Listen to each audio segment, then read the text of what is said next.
عملداری، اور ہم اتنا ہی انتہائی فخر سے یہ کہہ رہے ہیں کہ ہم نے اپنی زمین دوبارہ سے کیپچر کر لی. ہماری کیا نہیں تھی، وہ کیا ختم ہو گیا تھا؟ وہ پورشن پاکستان نہیں کہلاتا تھا جس پہ شمسی ایئر بیس تھا. اب آپ ایک ایسا ایشو لا رہے ہیں جس پہ کہ آدمی شرم سے سر جھکا لیتا ہے، ہر پاکستانی، اس لیے کہ ہم نے 4 ایئر بیسز جو ہے امریکہ کو دیے ہوئے تھے. ایک کی بات کریں ابھی بھی ان کے پاس. آپ کیا پہلی چیز یہ ہے کہ شمسی ایئر بیس کی اہمیت کیا تھی. جی شمسی ایئر بیس کے صرف 2 مقصد تھے. ایک مقصد تھا بلوچستان کی جاسوسی کرنا، چونکہ وہاں پر آپ نے وہ کہتے ہیں جی وہ طالبان کی شورا ہے، بلوچستان میں علیحدگی کی تحریک چلا رہے ہیں وہ امریکنز، تو وہاں انہوں نے یہ بیس اس لیے بنایا تھا کہ بلوچستان کی نگرانی کریں اور وہاں پر جو بھی کاروائیاں پاکستان دشمن ہو رہی ہیں اس کو دیکھیں. اور دوسرا تھا پاکستان کے اوپر وہاں سے اڑا کے ڈرون اٹیکس کرنا. دنیا کی پریس میں اور پاکستان کی پریس میں یہ خبر ہے، یہ فوٹو چھپ چکے تھے کہ ڈرون حملے جو ہیں وہ یہ یہاں ڈرون طیارے کھڑے ہوئے نظر آ رہے ہیں شمسی. اور یہ کب سے ہے؟ دیکھیے یہ طالبان حکومت کے خاتمے سے پہلے طالبان حکومت جو گری ہے نومبر 2001 میں، جب سے یہ ان کے پاس تھا، اس سے پہلے سے تھا. ہمارے تو کچھ سینیٹرز نے یہ سٹیٹمنٹ دیا، انہوں نے کہا کہ صاحب ہمیں تو پتہ ہی نہیں تھا کہ شمسی ایئر بیس جو ہے وہ امریکہ کے حوالے کیا گیا تھا. ریکارڈ پہ ہے، اخبار میں چھپا ہوا. میں نام نہیں لے رہا ان سینیٹرز کا، لیکن اخباروں میں چھپا ہوا ہے. اس لیے کہ یہ تو شرم کی بات پاکستان کی قوم کے لیے بھی اور پاکستان کے ان معزز ممبران کے لیے بھی ہے. بھئی ایک آپ نے ان کو مشرف نے اپنی کتاب میں 2006 میں لکھ دیا ہے، 2006 میں ان دی لائن آف فائر، صفحہ 231. جی آپ نے پڑھا ہوا ہے. وہ یہ کہتا ہے کہ جی میں نے 2001 میں یہ شمسی اور آپ کا ایئر بیس اور جیکب آباد کا ان کے حوالے کر دیا، شہباز دے دیا. تو وہ تو 2006 میں تو وہ لکھ چکا ہے. ہم نے اخباروں میں فوٹو دیکھے کہ دنیا کی پریس میں چھپے، پاکستان میں چھپے کہ وہاں ڈرون حملے وہاں ڈرونز جہاز کھڑے ہوئے نظر آ رہے ہیں. ٹھیک ہے، وہاں سے ڈرون حملے ہوتے رہے. امریکہ نے اوپن کہا کہ بھئی ڈرون حملے تم کیا شور کر رہے ہو، یہیں سے توڑ کے یہیں تو مارتے ہیں. سب کو پتا ہے کہ یہاں سے حملے ہوتے رہے ہیں. تو وہ تو آج تو نہیں پتا تھا، اس نے کتاب میں لکھا ہوا ہے. تو ہمارے سینیٹرز نے تو بڑا معصومانہ سا بیان دیا. نہیں دیکھیے ایک بھی اگر کہے آپ ریپرزنٹیٹیو ہیں قوم کے، ذرا ذمہ داری کا احساس کریں. لوگوں کا جمہوریت پہ سے اتنا اعتماد نہ اٹھ جائے کہ یہ تو امریکہ کے کہنے سے کسی ایک عام آدمی کو پتا ہے کہ جی دیے ہوئے تھے. اب ہر سپاہی کو پتا ہے، ایک عام آدمی کو پڑھا ہے اس نے، جس نے فوٹو دیکھیں کہ جی ہم نے دیے ہوئے ہیں. وہ نہیں ہوتا تو آپ کے خیال سے طالبان حکومت گر سکتی تھی؟ طالبان حکومت گری اس لیے ہے کہ یہاں سے سینکڑوں حملے خوفناک جیکب آباد سے اور یہاں سے ان کے اوپر کیے گئے. اور یہ آپ کریڈٹ لینے کی ضرورت نہیں ہے کہ آپ نے ان سے خالی کرا لیا. اس لیے کہ اب وہ جو کچھ ان کو حملے کرنے وہ افغانستان سے کریں گے، بلگرام ایئر سے کریں گے. آپ کو ایئر بیس چاہیے نہیں ان کو، اس لیے انہوں نے خالی کر دیا. اچھا تو یہ ہماری نہیں کہاں کی کریڈٹ ہے آپ کو؟ وہ نیٹو نے جو ہماری سلالہ چیک پوسٹ پہ حملہ کیا تھا اس کے جواب میں ہم نے ان سے کہا تھا. بھئی آپ نے نہیں، پہلی مرتبہ ہم نے اپنی اہمیت دکھائی. جی نہیں میں نہیں مانتا. نہیں آپ 2 ہفتے 3 4 ہفتے پرانے نکالیے. ایبٹ آباد آپریشن کے بعد آپ نے کہا تھا ان سے کہ جی خالی کر دیں. ایبٹ آباد آپریشن کے بعد بھی یہ مطالبہ کیا گیا تھا. لیکن اب یہ تھا کہ ان کو یہ احساس ہے کہ پاکستان کی جو قیادت ہے وہ ان کے ساتھ ان کو ہیلپ کرنے کے لیے تیار ہے. مگر جیسے آپ نے کہا کہ ایبٹ آباد، اس کے بعد جو ان کے کابل پر حملے ہوئے اور یہ حادثہ جو ہوا جو انہوں نے ہمارے اس کے حملہ کیا اور ان کو وارننگ دینے کے باوجود ہمارے اوپر حملہ کیا، جبکہ پاکستانی فوج کہتی ہے کہ جی یہ انٹینشنل ہمارے اوپر حملہ کیا گیا. ہمارے خلاف 6 کلومیٹر اندر آ کے میں اور مارکڈ چیک پوسٹ تھی، یعنی پاکستان کا پرچم لہرا رہا تھا، یونیفارمڈ آرمی. نہیں انجم رضی صاحب ایک اور بات بتا دوں، جو ہمارے میجر جنرل صاحب ڈائریکٹر جنرل آپریشن نے کیا کہا ہے کہ ہم نے ان کو بتایا کہ جی ہمارے سپاہیوں کو آپ نے مار دیا ہے.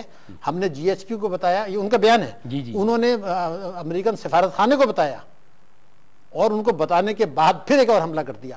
اس لیے انہوں نے کہا کہ یہ جان بوجھ کے کیا گیا، یہ پاکستان کے خلاف سازش ہے. تو اگر پاکستان کے امریکن سفارت خانے کو بتا دیا گیا اور وہاں پر نیٹو کے ہیڈ کوارٹر میں بتا دیا گیا کہ جی یہاں پر ایک حملہ ہوا ہے اور ہمارے سپاہی مارے گئے ہیں، اس کے بعد انہوں نے دوسرا حملہ کر دیا، تو اس سے پاکستان کی جو قیادت ہے ان کی پوزیشن بہت خراب ہوئی. امریکنز نے چونکہ ان سے کام لینا ہے تو تھوڑا بہت فیس سیونگ. پاکستان کی قیادت پہ میں آؤں گا، ایک چھوٹے سے بریک کا وقت ہو رہا ہے، بریک پہ جاتے ہیں، اس کے بعد آتے ہیں اور ذرا قیادت کی بھی کچھ بات کرتے ہیں اور یہ دیکھتے ہیں کہ معاشیات کی روشنی میں بھی، معیشت کی روشنی میں بھی یہ 4 سال میں جب سے حکومت بدلی یہ سب ہوا تو ہوا کہ آخر کتنا ہم نے گین کیا. جمہوری نظام بھی آ گیا، جمہوریت ووٹ بھی پڑے، جمہوری حکومت بھی ہے، تو کتنا عوام کا کانفیڈنس انہوں نے گین کیا اور ملک کے لیے کیا کیا. ایک چھوٹا سا بریک لے لیتے ہیں. خواتین حضرات، ڈاکٹر شاہد میرے ساتھ لائیو اور میں ہوں انجم رضوی اور اسٹوڈیو میں میرے ساتھ موجود ہیں ممتاز ماہر معاشیات ڈاکٹر شاہد حسن صدیقی۔ بریک پہ جانے سے پہلے بہت ساری باتیں ہو رہی تھیں، شمسی ایئرویز کا بھی تذکرہ ہوا۔ 10 سال میں یہ جو ٹیررزم کے خلاف جنگ ہے جس میں پاکستان شریک ہو گیا، امریکہ کا الائی ہو گیا، کیا کھویا ہم نے، کیا پایا ہم نے، وہ ساری صورتحال کا ہم جائزہ لے رہے تھے۔ لیکن بات اب آ گئی کہ 4 سال پہلے تک کیا ہوا۔ نومبر میں 2007 میں جنرل پرویز مشرف نے ایمرجنسی لگائی، اس کے بعد الیکشنز ہوئے، فروری 2008 میں الیکشنز ہوئے۔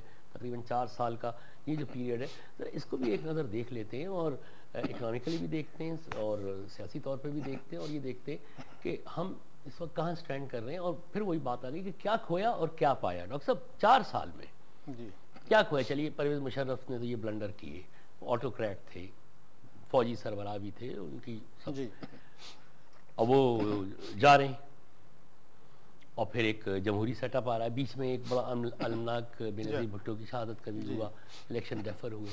اب اس کے بعد جو ہے اس 4 سال میں اس میں عوامی امنگوں کی حکومت نے کتنی ترجمانی کی؟ انجم رضوی صاحب، پہلے میں آپ سے عرض کر دوں کہ یہ جو حکومت ہے یہ NRO کے نتیجے میں آئی تھی، اور وزیر اعظم صاحب کا یہ بیان ریکارڈ پر ہے کہ NRO کے پیچھے بیرونی طاقتیں یعنی امریکہ تھا، تو امریکہ نے یہ NRO بنوایا تھا۔ پہلی چیز یہ تو اس کا کوئی مقصد ہوگا، اور اگر NRO کے تحت مستفیض ہو کے آ رہے ہیں آپ، تو آپ کو اس مقصد کو یقیناً پورا کرنا ہوگا، یہ تو واضح ہے۔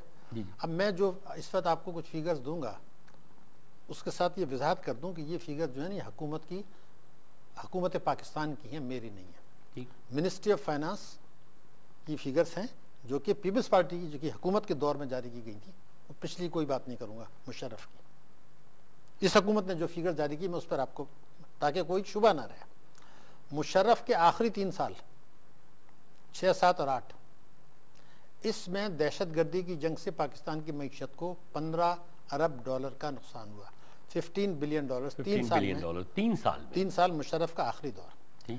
NRO سے مستفیض ہو کے یہ حکومت آئی، فرینڈس آف پاکستان کے ساتھ انہوں نے کچھ معاہدے کیے، اس کے نتیجے میں 3 ہی سال میں $40 ارب کا نقصان ہوا۔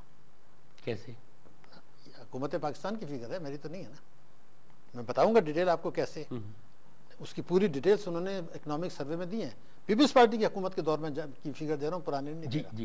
میرا آپ سے کہنا یہ ہے پاکستانی میں، اور آپ سوچیں کہ 3 آخری سال مشرف کے میں $15 ارب کا نقصان، تو یہ 3 سال میں $40 ارب کا نقصان، تو $25 ارب زیادہ ہیں۔ تو $40 ارب کوئی معمولی رقم ہے؟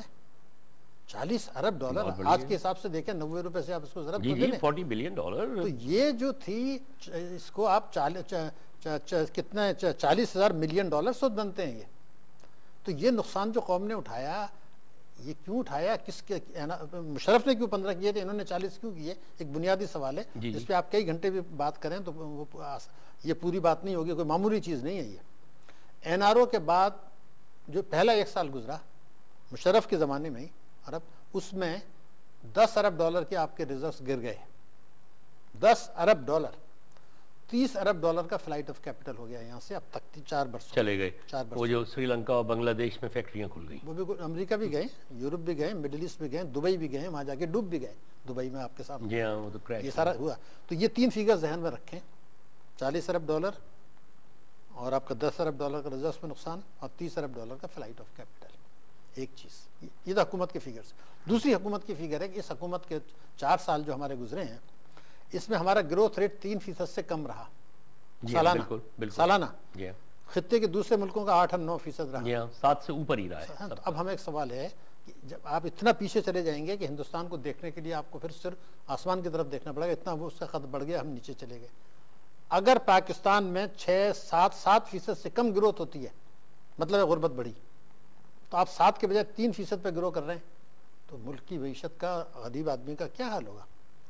2.70 کروڑ آدمی جو پہلے غریب نہیں تھے، ان 4 برسوں میں غریب ہو گئے۔ 2.70 کروڑ آدمی 4 برسوں میں۔ 14 کروڑ آدمی ایسے ہیں جن کو پیٹ بھر کے روٹی، جو انتہائی غریب ہیں۔ 14 کروڑ 40 لاکھ آدمی ایسے ہیں جن کو پینے کا صاف پانی میسر نہیں ہے، وہ زہریلا پانی پیتے ہیں، وہ بالکل صحیح۔ یہ اعداد و شمار آپ کے ہو گئے۔ 6 اور 8 68 ارب ڈالر کا آپ کا تجارتی خسارہ ہو گیا، یعنی جو آپ امپورٹ کرتے ہیں اور ایکسپورٹ کرتے ہیں اس میں 68 ارب ڈالر کا فرق ہے. کہاں بھائی 500 ملین ڈالر کے لیے تو آپ IMF کے سامنے گڑگڑاتے ہیں, 500 ملین ڈالر کے لیے خوش آمدید کرتے ہیں, اور 68 ارب ڈالر کا آپ نے تجارتی خسارہ کر لیا, یعنی ایکسپورٹ سے زیادہ امپورٹس کر لیں.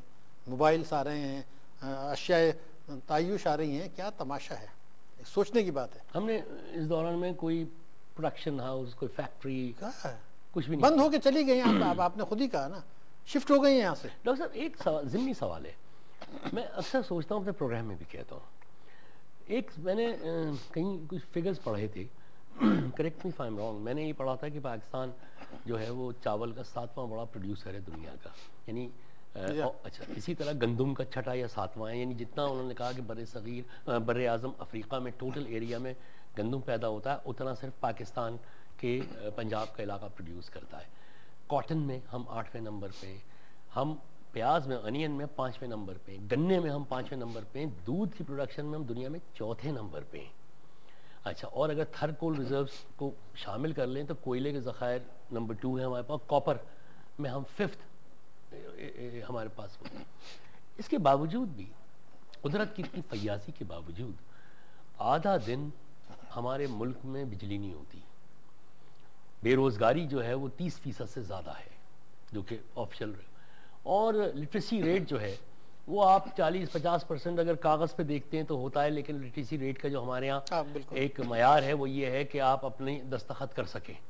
میں نے انجم رضوی بقلم میں خود لکھ دیا تو میں پڑھا لکھا شمار ہوں گا, جبکہ حقیقت میں آپ بھی جانتے ہیں, میں بھی جانتا ہوں کہ بڑے شہروں ہی میں کوئی لٹریسی ہے, باقی اور تو ہے نہیں. تو میرا خیال ہے کہ ہارڈلی 8 سے 10% ہونی چاہیے. ہم اپنے اخباروں کی سرکولیشن سے بھی اندازہ لگا سکتے ہیں.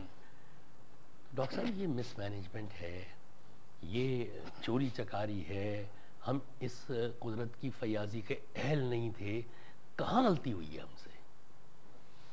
انجم رضوی صاحب, جو آپ نے یہ فیکٹس اینڈ فگر دیے یہ تو صحیح ہے, لیکن کچھ یہ بھی صحیح ہے کہ ہم گیہوں بھی امپورٹ کرتے رہے اور چینی بھی امپورٹ کرتے رہے, یہ بھی ریکارڈ پر ہے, آپ نے اپنا فارچون ضائع کیا ہے. اور پیاز بھی کرتے ہیں, ٹھیک ہے نا. یہ چیز تو سمجھ میں آتی ہے کہ کبھی طوفان آ جائے, سیلاب آ جائے اور بہ جائے تو آپ امپورٹ کر لیں. گیا کہاں جب اتنی بڑی پروڈیوس ہو رہی ہے؟ اسمگلنگ بھی تو ہو رہی ہے نا, اسمگلنگ جو ہو رہی ہے, ذخیرہ اندوز. دیکھیے ایک وقت تھا کہ یہاں پر وہ آٹا بٹ رہا تھا تو وہاں اتنا ہنگامہ ہوا کہ کچھ عورتیں مر گئی. ڈاکٹر صاحب آپ کی بات قطع ہو رہی ہے, ایک چھوٹے سے کالر دوست ہیں وہ جوائن کرنا چاہ رہے ہیں, ان کو ہم دیکھ لیتے ہیں اگر لائن پہ. جی ہیلو, السلام علیکم. جی کون صاحب اور کہاں سے؟ جی محمد اسلم میرا نام ہے. جی جناب علی فرمائیے. اچھا بات یہ ہے کہ جیسے گیہوں کی اور یہ ساری چیزوں کی قلت کی بات یہ چلی کہاں گئی, اس بات پہ بھی آپ زور دیں کہ جب ایک گندم کی فصل کی بجائی ہوتی ہے یعنی بیج بوتے ہیں جی, گنے کے لیے کرشنگ سیزن آن نہیں ہوگا, اس کسان کا سارا گنا ضائع ہو گیا. اب ضائع ہونے کی وجہ سے وہ گندم کو اگا نہیں سکے گا. یہ پلاننگ کے تحت ہوتا ہے, جیسے رشیا ٹوٹا نا جی, اس کے گورباچوف آ گیا, باقی لوگ آ گئے, سارے کیا کرتے رہے جی. اب پاکستان کے لیے جو چیزیں پلاننگ کے تحت ہو رہی ہیں, اب کسان جو ہے گنا لے کے کہاں جائے گا, وہ سوکھ جائے گا, وہ جانوروں کو ڈالتا ہے, بنسبت یہ کہ کرشنگ سیزن ان کا آن نہیں ہوگا اور وہ ملوں کو نہیں دے سکے گا. اس کے بعد گندم کی ریشو کم ہو جائے گی, جب کم ہو جائے گی اور یہ آرٹیفیشل بنے گا سارا کچھ, یعنی پلاننگ کے تحت پہلے کرشنگ سیزن آن نہیں ہوا, اس کے بعد گیہوں کے لیے ان کو ٹائم نہیں دیا گیا, ٹائم اوور ہو جائے گا. بالکل میں سمجھ گیا, بالکل سمجھ گیا میرے دوست, بالکل سے ہمارا ٹیکس نیٹ ہے. بالکل میں سمجھ گیا دوست, تھینک یو ویری مچ. آپ کے فون کیا, ذرا وقت کی بھی قلت ہے, لیکن میں بالکل سمجھ گیا آپ کیا بات کر رہے تھے. صرف یہی بات ہو رہی تھی, گنا سوکھ جاتا ہے اور جانور کھاتے ہیں, اور ہم چینی جو ہے وہ امپورٹ کر رہے ہیں صرف اس لیے کہ وہاں ملز میں ان کے ریٹس کا, اور سارے جو دوست بتا رہے ہیں کہ یہ سب چیزیں جو ہو رہی ہیں, اور اس کے بعد پھر نیکسٹ کراپ جو ہے وہ نہیں صحیح اگ پا رہی. تو جیسے انہوں نے کہا کہ یہ تو ایک لگ رہا ہے کہ پلاننگ کے ساتھ ان سب چیزوں کو ڈسٹروائے کیا جا رہا ہے. دیکھیے ابھی جو آپ کے ہمارے بھائی نے بات کی نا, یہ ایک بصیرت کا مظہر ہے. اصل جو میسج ہے نا, جو اس گفتگو میں بھی میسج تھی, وہ یہ تھی کہ کہیں ایسا تو نہیں ہے کہ ہم اپنی معیشت کو جان بوجھ کے تباہ کر رہے ہیں. جی, تو میرا جواب ہے کہ ہاں, اور میرے پاس اس کے میں ثابت کر سکتا ہوں. میں نے ابھی کچھ پہلے کہا تھا, حاصل کیا, کس کو کیا حاصل؟ دیکھیے آپ سے دو چیزیں. امریکنز کو میں نے آپ سے کہا کہ وہ پاکستان کو ڈی اسٹیبلائز کرنا چاہتے ہیں, تو ڈیسٹیبلائز کیسے کریں گے آپ؟ غربت ہوگی، مہنگائی ہوگی، بے روزگاری ہوگی، کھانے پینے